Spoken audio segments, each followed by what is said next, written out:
Hey y'all, first of all I want to apologize. This is the first time I'm ever doing a video to post on YouTube.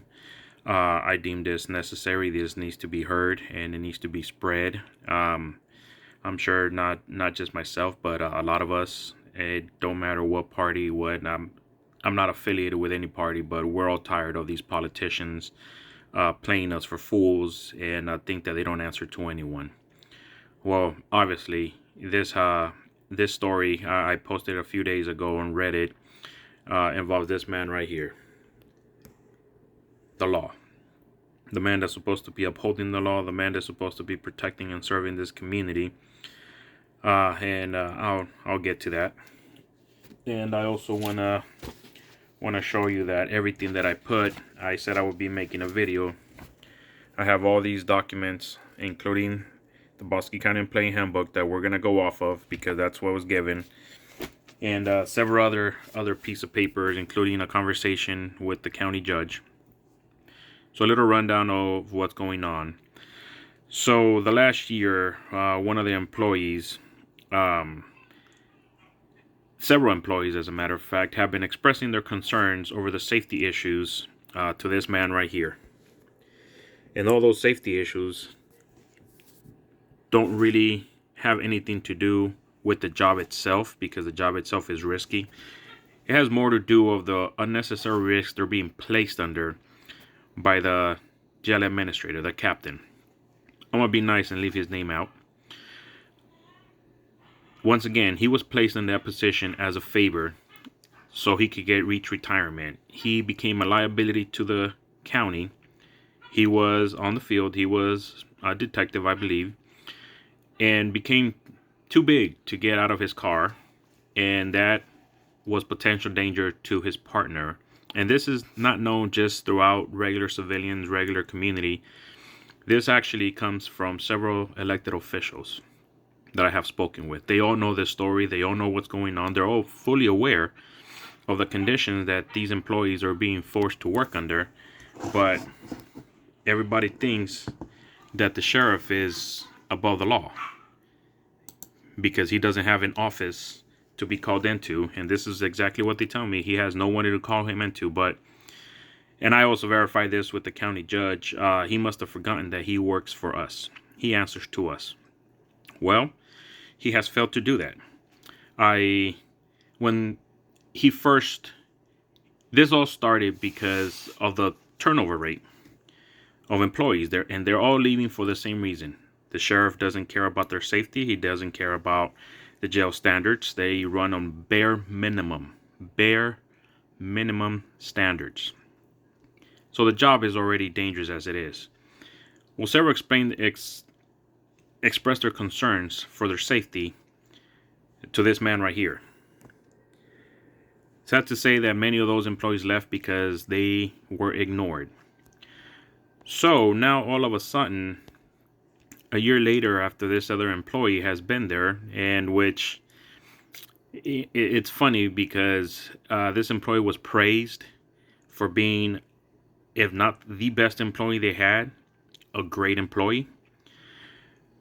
So this person was supposed to go to the academy to get the jailer's license, right? That's what they do.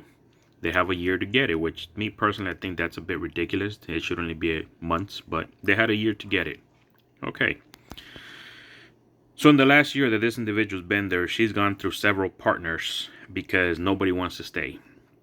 They don't even wait to get the license. They just, they see the hazard, the danger in it. And once again, it's not the job. It's the individual running the job. This guy, over 400 pounds, is physically incapable of doing his job. If for some reason a CO, a jailer, will be in need of assistance, this guy doesn't even leave his office. This guy does not walk the jail. Most inmates don't know who he is, which I'm not sure if that's one of the TCO requirements. I'm actually still looking into that.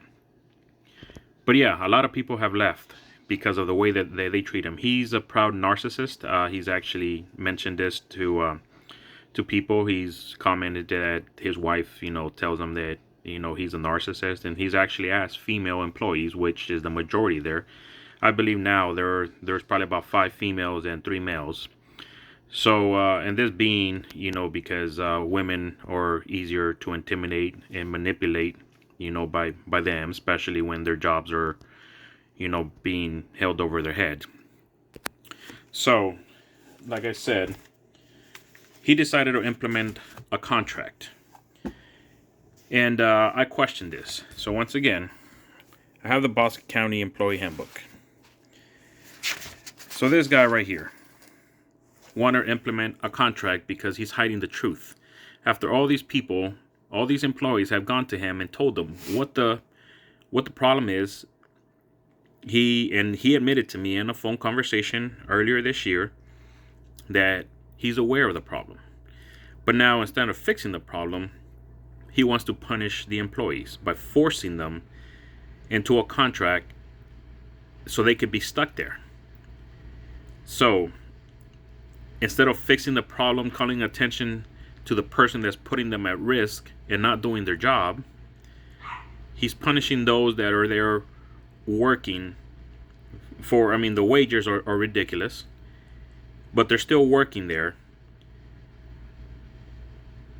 And he much rather punish them than take care of the problem. And like I said, this is well known throughout the community, not just by individuals, but by elected officials.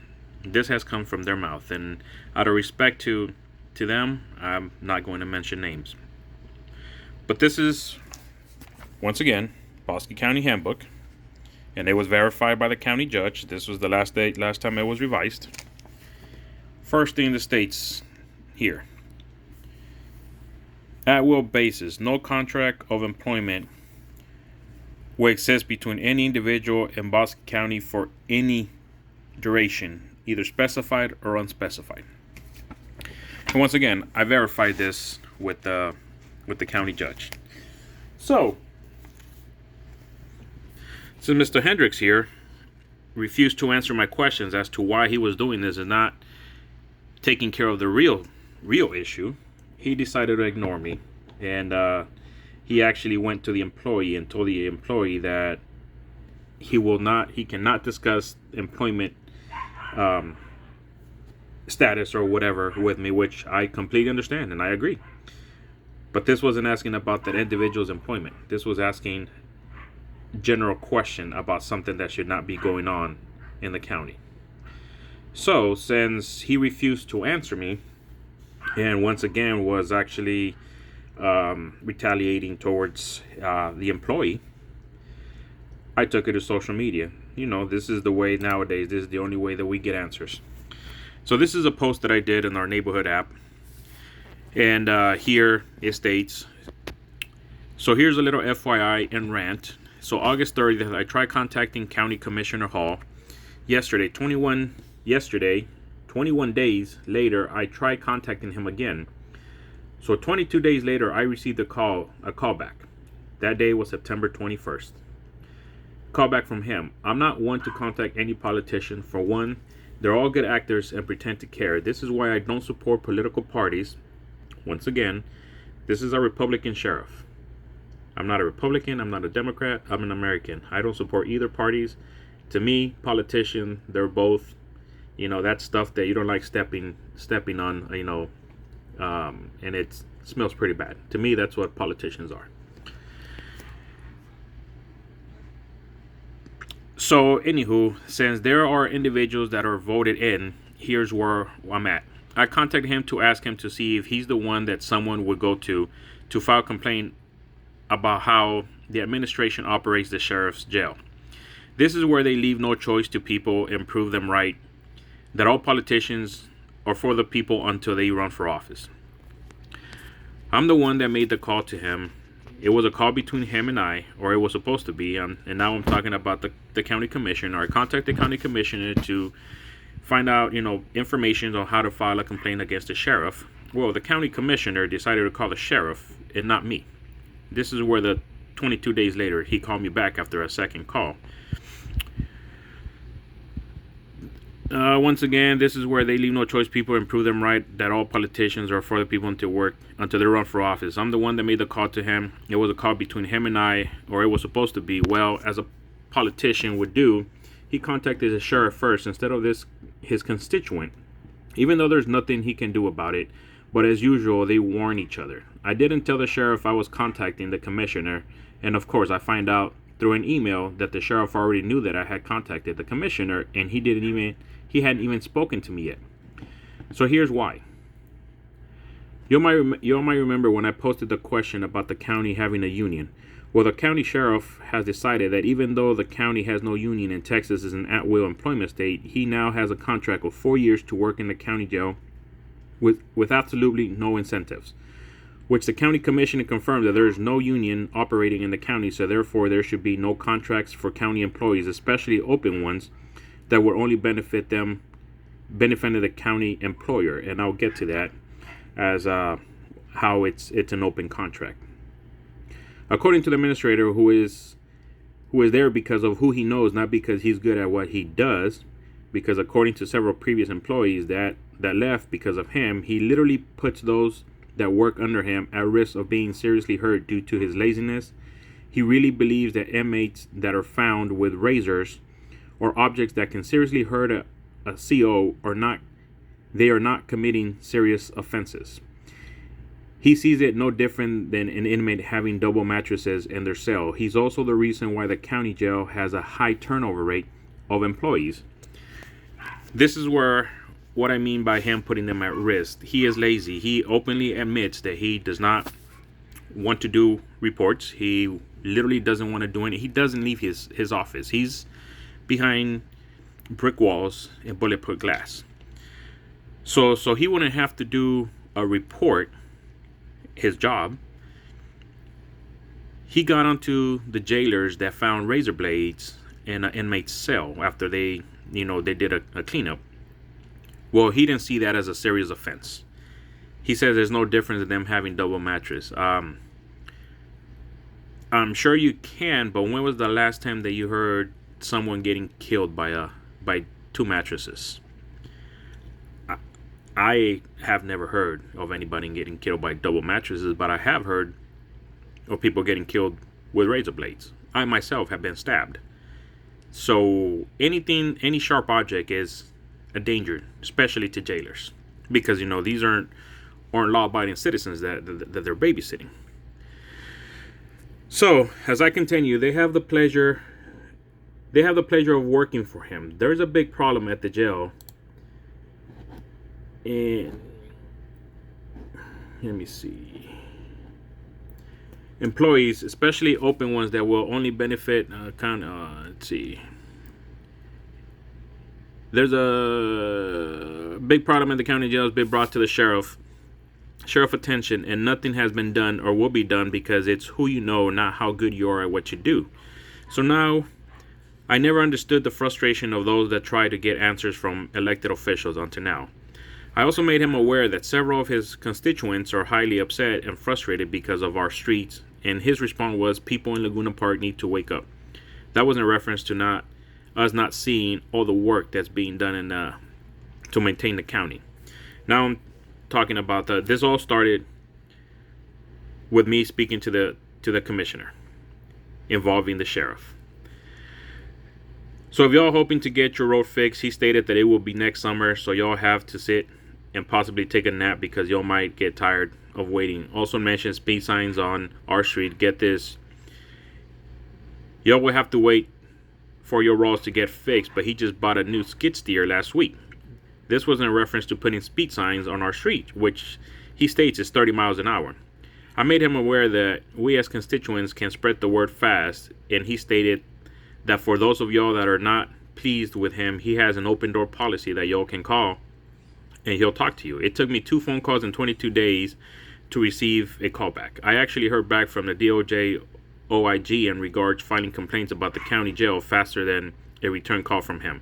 So in conclusion, elected officials are just typical politicians no matter what side. As usual, expect retaliation and we'll continue to make it known. Staying quiet doesn't solve issues. If you want change, stand up and speak up. They work for us. We owe them nothing. They owe us their job. So that was what I posted in regards to, for one, the county commissioner pretty much informing in this part, the enemy of my intentions before he even contacted me. So last thing I know, once again, or her last thing, once again, is that the commissioner works for us. So he answers to me. When I call him and I have questions, he has to answer to me.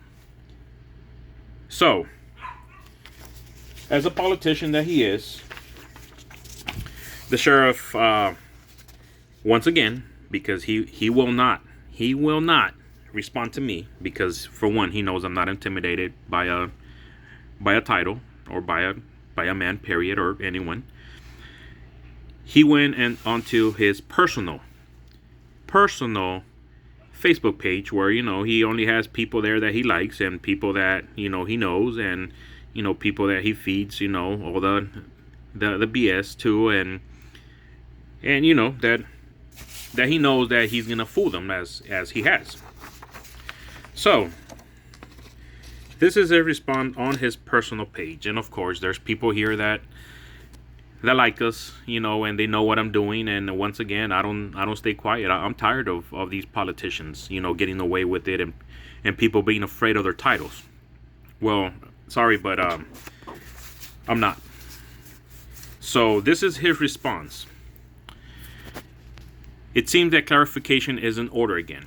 It's been said that I, as sheriff, am requiring employees to sign a contract. First of all, I'll continue and I'll get back to this. To work for me. So that's not exactly true. The contract, I prefer the term employment agreement. Any of y'all that know, and y'all can look this up, the definition of a contract is anything with terms and conditions. And it also involves give and take. That means, for example, when I joined the military, I got an X amount of money on my first enlistment to sign a 4-year contract. And in return, I do my 4 years. It's a contract. When you're required to give something, it's a contract. So he prefers to call it employment agreement because it's less intimidating. As I continue, was implemented when we decided to, now I highlighted this for a reason, and I'm going to get to that. Expand our recruiting options by hiring untrained personnel and send them to the academy at our taxpayers' expense, which is funny because he's getting paid with tax money. So everybody here in my community is paying property tax. That's his paycheck. So he's not working like many of you do. He's actually not doing anything but focusing on his next re-election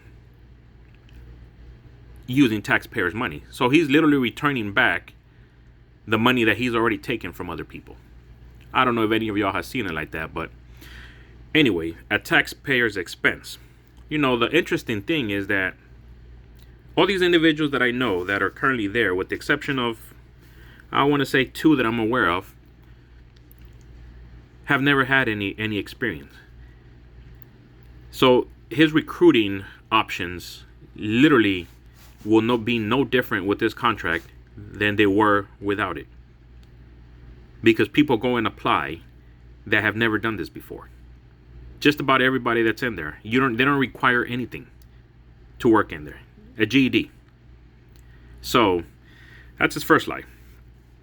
The exact title is Bosque County Sheriff's Office Law Enforcement Training Reimbursement Agreement. And this program is clearly an incentive and benefit to those who partake. It creates an opportunity for those who wish to enter a career field but cannot invest the time or money and training on their own, not to mention the credentials a person earns build their resume and experience. Let me go back to this. I'm not sure if anybody watching this or listening to it knows the difference between a jailer and law enforcement. They're 2 separate things. A jailer is not law enforcement. This right here, and actually, I'll get to that. I'll wait. I'll continue reading his post. You see, a sheriff a promise to be a good steward of your tax dollars. If we hire people paid for their training and did not ask for a commitment, then they immediately after receiving said training move on utilizing their license and training that we taxpayers paid for. Would I be fulfilling my commitment to be the good steward? No, I would not. Instead, I would be wasting my training budget while labeling our agency as a training ground. The interesting thing about that is that everybody that has left, with the exception of a few people that got fired, nobody had their license. Because like I said, you have 1 year to get your license. Many people use up that whole year because if you don't want it, if you don't like it, then some don't even make it that long. They don't even make it months. They quit because they see the danger, they see the incompetence, they see the hazard, and they see how they're treated by the jail administrator. They see he's a narcissist. They're belittled since the majority of them are women. They get talked down to. We have emails where he's embarrassing other jailers because they receive little to no training and they expect them to know everything. So if they don't do something they've never been trained on, or they don't know it, or they do it wrong, they get humiliated and embarrassed by him because of his lack of leadership. So most of these people, so right there, that's another lie right there. People don't leave and with their licenses. Our neighboring county actually takes in people that have been fired or they have quit. They love taking people from our county, and they train them and they do it properly. And those people, for one, get paid more. And I have yet to meet anybody that has any complaints about their jail besides the regular, things they have to do with work. They're not put at risk. The warden from this county is actually one of the administrators in the county next to us. They all left for the same thing. So I'm gonna continue.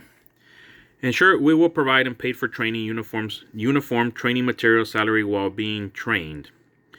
And in exchange, those who benefit agree to serve our citizens for an agreed period of time, and those who come on board with their training already completed and previously experienced obviously are not asked for a commitment as such. I don't know if you guys have been paying that much attention, but this sounds more law enforcement, which it is. So he continues. Apparently this has been exposed and portrayed to be some kind of underhanded practice with absolutely no incentives. Remember this. No incentives. The fact is, the incentive is paid training and certificate pay for advanced certificates and qualifications, which you could also do online for free. Right now, actually, I could go on there and get all these certificates. I want to become a jail administrator, as a matter of fact, and it's free. You could go online and do this.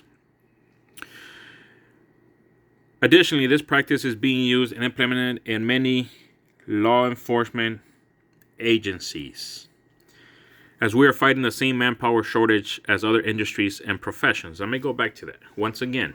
What is he talking about right there? Law enforcement. This has nothing to do with the jail.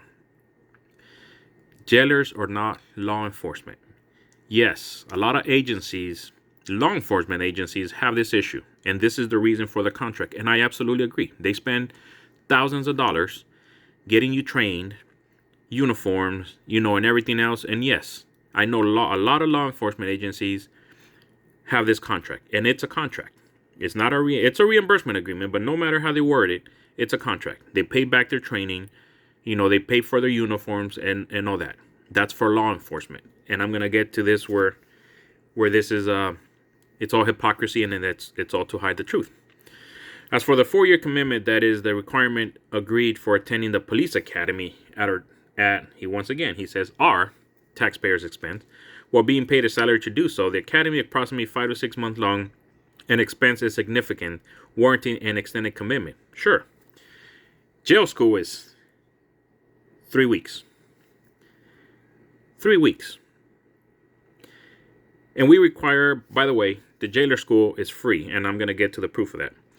And we require at least a year commitment. Admittedly, there was a miscommunication in the beginning, and 4 years was quoted to staff for jail school. But after reviewing and comparing the expense and overall cost between the two, the jail commitment was reduced.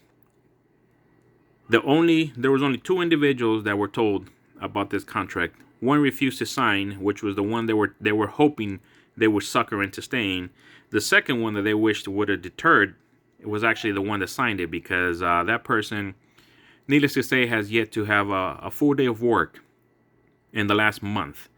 So this person saw it as job security. Those are the only type of people that would not think about signing a contract, because hey, if you could have a job for 4 years and you could continue doing the same thing that you're doing, calling out, claiming that you're sick and going home early every day, why not? Those are the only people that would not be that bright, to actually see that there's something wrong with this. So, miscommunication beginning in the 4 years was quoted as staff jailers, but after reviewing the expense, blah blah, as it was reduced. And now, of course, he finished, as a typical political, response. All that being said, I appreciate my staff and can say without hesitation that I'm proud of the people that work for Bosque County Sheriff's Office. I'm blessed to serve a county with some very dedicated men and women. To me, this was hilarious. So, I want to point out a few things while I still have this.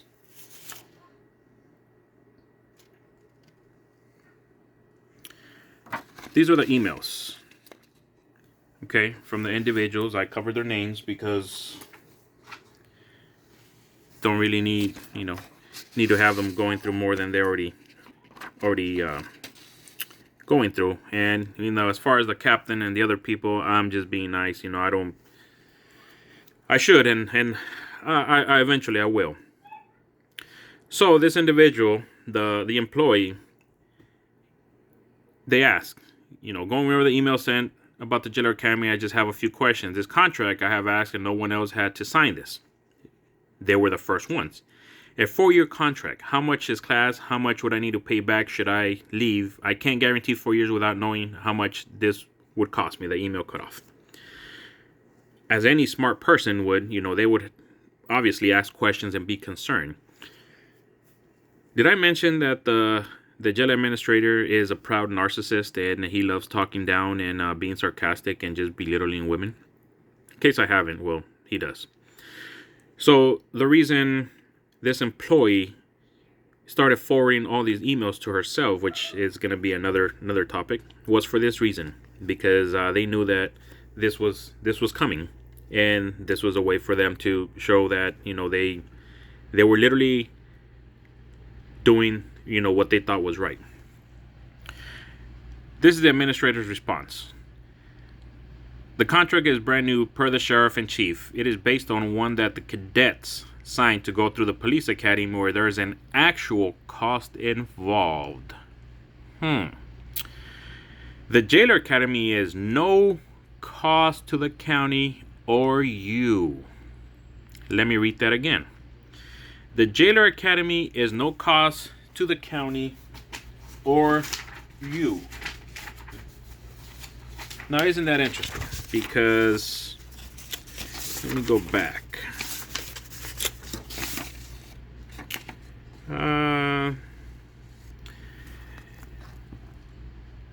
Expand our recruiting options by hiring untrained personnel and send them to the academy at taxpayers' expense. And I think there was something else in here.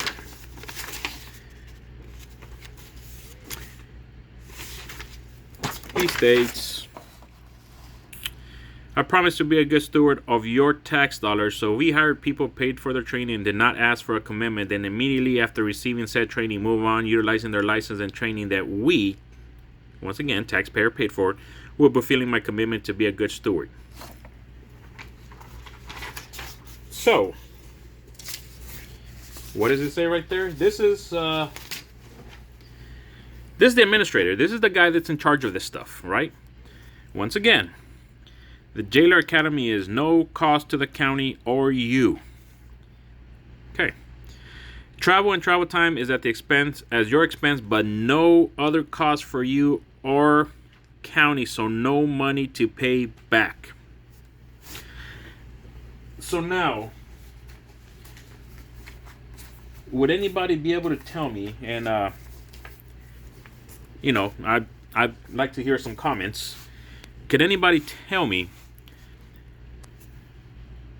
if there's no cost, so no money to pay back, why do you need a reimbursement agreement? This is how it all started, and it's escalated since then. Can anybody answer that?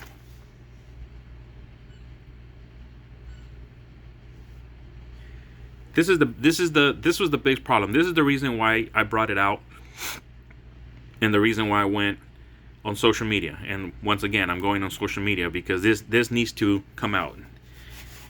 Trace Hendricks is hiding the real reason why he's trying to implement this. So here's another email. So this person states, again, don't stay for 4 years. What is the cost incurred to me? None of my coworkers have been here 4 years. This line of work has the highest turnover rate in general, which that was a nice way of them saying, in the jail. What isn't it for me to sign the contract, or are there additional bonuses for signing 4 years? Higher pay. Once again, a contract is give and take. They give you an incentive, which the sheriff states that their incentive is pretty much to have a license, which, by the way, Jailers Academy is free here in Texas. As you read, and this is the administrator, this is the person that's in charge of this. As y'all read or heard me say, there's no cost to the county or to the individual. No cost. This is his response, sarcastically and narcissistic. What is in it for you? You are allowed to stay employed after your 1-year temporary jailer license expires. Your pay remains the same as all jailers. No bonus other than working with me. Seriously? That sounds like someone that's proud. Actually, now he seems to be proud knowing that neither the sheriff nor the other administrator, his friends, will do anything about it. And, that in fact they're willing to do other things to force people to continue working under these conditions and under him, and for him to continue treating people the way that he does and putting them at risk without any consequences. And then once again, he says, none of your coworkers, jailers, have been here 4 years yet. And none of them will. There's actually more leaving at the end of this month. And one actually already left. And that includes an officer, actually.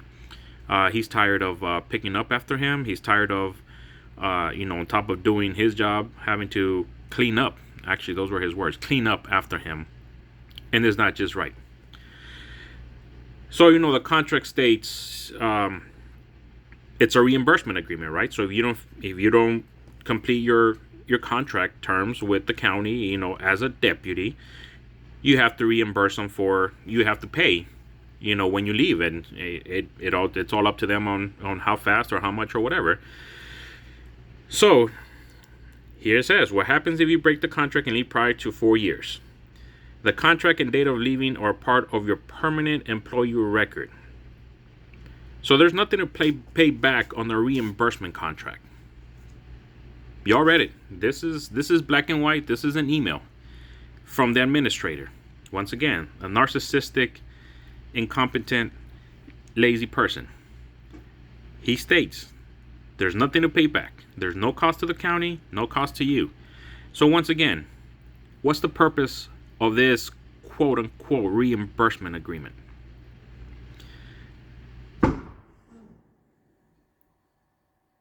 It's a contract to hide the real reason, why this is happening.